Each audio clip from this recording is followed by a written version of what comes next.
Een hele goede dag. Mijn naam is Danny Vermeulen en welkom op dit kanaal. Vandaag gaan we het hebben over een stukje gear waarvan ik vorige week niet eens wist dat ik het zou gaan kopen. Ik wist eigenlijk niet eens dat het al was uitgebracht. Ik had er een paar maanden geleden wel over gehoord, maar ik heb het toen weer laten varen en het gaat over de Parrot Anafi. Het is een nieuwe drone van Parrot. En ja, Parrot kennen we van de Bebop 2, de Parrot Disco. Allemaal drones die eigenlijk meer in de hobbyistenhoek zaten. En Parrot probeert nu met deze drone de aanval te openen op de Mavic Air, of in ieder geval op DJI. DJI kennen we allemaal van de Mavic Air, van de Mavic Pro, van de Phantom line en er komt binnenkort de Mavic 2 uit, waar onlangs het een en ander over is gelekt. Maar nu dus over Parrot. Ik heb zelf geen ervaring met andere Parrot drones, wel met de DJI-reeks. Ik heb de Phantom 2 gehad, de Phantom 3 gehad, de Phantom 4 gevlogen, de Mavic Air gevlogen. En dan nu de Parrot Anafi. Dit is hem. Ik heb er nu ongeveer 13 vluchten mee gemaakt volgens mij. Ik zal zo meteen even kijken. Dus laat ik het op het scherm zien. Want je kunt heel mooi de vluchthistorie bekijken. Ik moet zeggen, dit is een van de fijnste drones die ik heb gevlogen. Gek genoeg. En waarom zeg ik gek genoeg? Omdat ik het eigenlijk niet had verwacht van Parrot. Een huisgenoot van me toen ik nog op kamers woonde een tijd geleden, die had een Bebop. En die Bebop, hij was heel blij met die Bebop, want je kon daar dus een flightplan mee uitzetten. Wat je met DJI volgens mij niet kon. En dan vliegt de drone zelf een route die je aangeeft. En midden tijdens het flightplan was die gewoon uit de lucht gevallen. Dat soort verhalen hoorde ik best wel regelmatig. En ik was op zoek naar een drone. Dus vorige week ging ik even kijken op het internet en toen kwam ik die Anafi tegen, die dus net 2 weken uit is. Toen had ik de keuze, zal ik de Mavic Air nemen of zal ik de Parrot Anafi nemen? Want dat was binnen mijn budget ongeveer wat ik voor ogen had. Toen ben ik reviews gaan lezen. Tot mijn verbazing waren de reviews van de Anafi erg goed. De Mavic Air is natuurlijk al, die heeft al een proven track record zeg maar, die doet het supergoed. Dus dat is gewoon de safe way to go.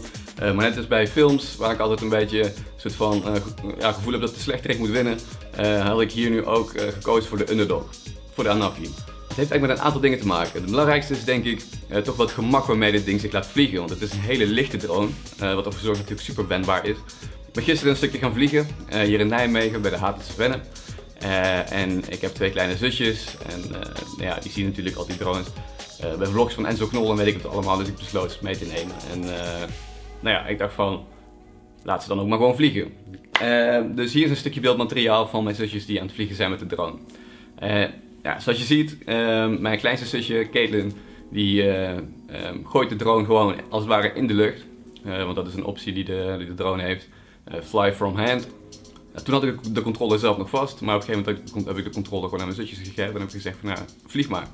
En dat deden ze en dat ging gewoon hartstikke goed. En dat geeft aan hoe eenvoudig eigenlijk de drones in het algemeen van nu te besturen zijn. Ik heb er best wel een eind mee gevlogen ook, qua afstand. Ik ben tot 750 meter gegaan, wat ik normaal gesproken eigenlijk nooit doe. Want 750 meter, je moet eigenlijk binnen line of sight blijven. Hè. 750 meter zie je hem niet meer. Maar dit was puur even als test. Ik zie ook eigenlijk nooit echt het nut in van vliegen van vele kilometers. Want als ik bijvoorbeeld kijk wat er online gezegd wordt over de Anafi, maar ook over bijvoorbeeld DJI, Mavic Air, wat dan ook. Dus er wordt heel veel geklaagd over dat het op basis van wifi-signaal is. De Mavic Pro die gebruikt bijvoorbeeld OcuSync.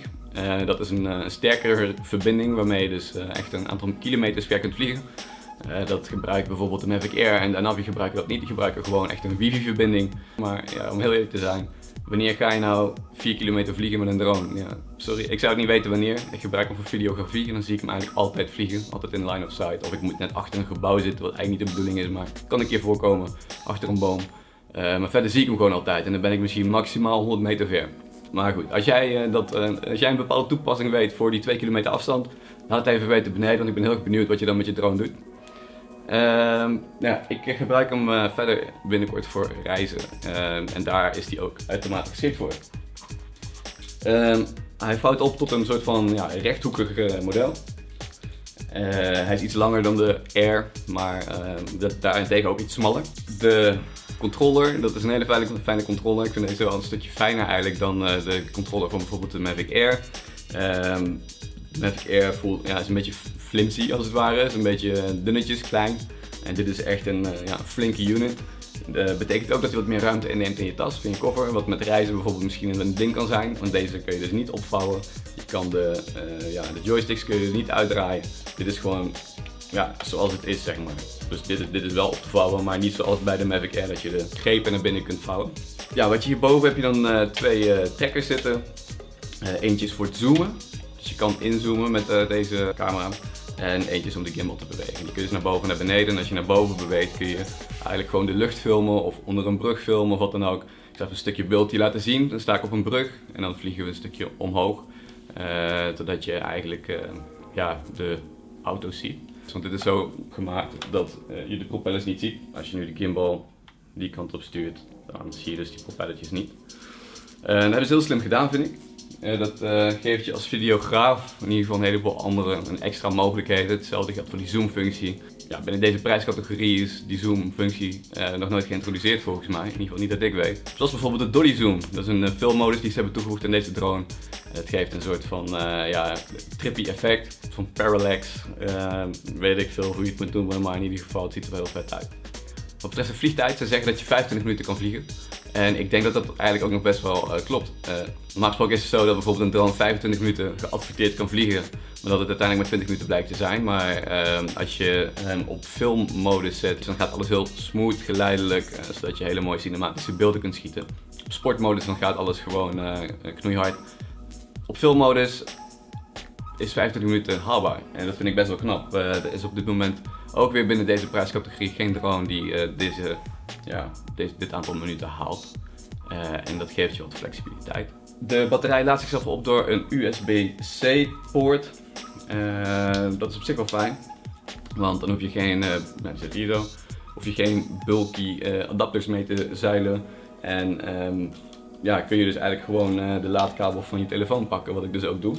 En als je bijvoorbeeld een Samsung Power Charger pakt, die snellader, dan is die accu met een uur ongeveer opgeladen. Overal, wat vind ik van de Parrot en Navi? Om heel eerlijk te zijn was ik in het begin ook echt aan het twijfelen. Had ik niet beter de Mavic Air kunnen kopen? Dat had er ook mee te maken dat toen ik hem kocht, het was een week geleden, toen was hij dus net een week uit. Er zaten nog wat bugs in de software, niet alles werkte vlekkeloos, dus ik dacht van oh nee, shit.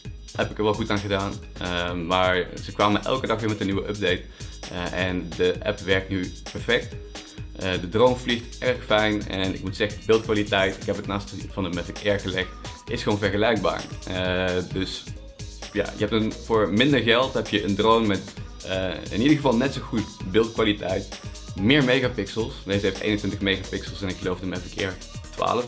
Maar dan heb je dus ook nog die 180 graden gimbal die naar boven en helemaal naar beneden kan kijken. En je hebt de zoomfunctie. Dus dan heb je gewoon twee extra creatieve opties voor minder geld en hij vliegt ook nog eens een keer langer. Mocht je nou geïnteresseerd zijn in meer beeldmateriaal van deze drone, houd het kanaal dan in de gaten, want ik ga de komende dagen vast nog meer vliegen. En ik probeer dan ook weer lekkere cinematische shots neer te zetten. We zijn trouwens ook bezig met een travel kanaal op Instagram, want we gaan binnenkort weer op reis. Waves.travel is het Instagram account. Check dat ook, we gaan binnenkort naar Italië. Over 2 weken zitten we in Hartje, Zwitserland. Dan zullen we ook weer vliegen met de Parrot en dan krijgen we daar hele lekkere beelden. Nou, vond je dit nou een toffe video? Subscribe dan op het kanaal. Denk je dat er iets beter kan? Laat het me ook weten beneden in de comments en dan zal ik er de volgende video rekening mee houden. Wellicht tot de volgende keer. Ciao.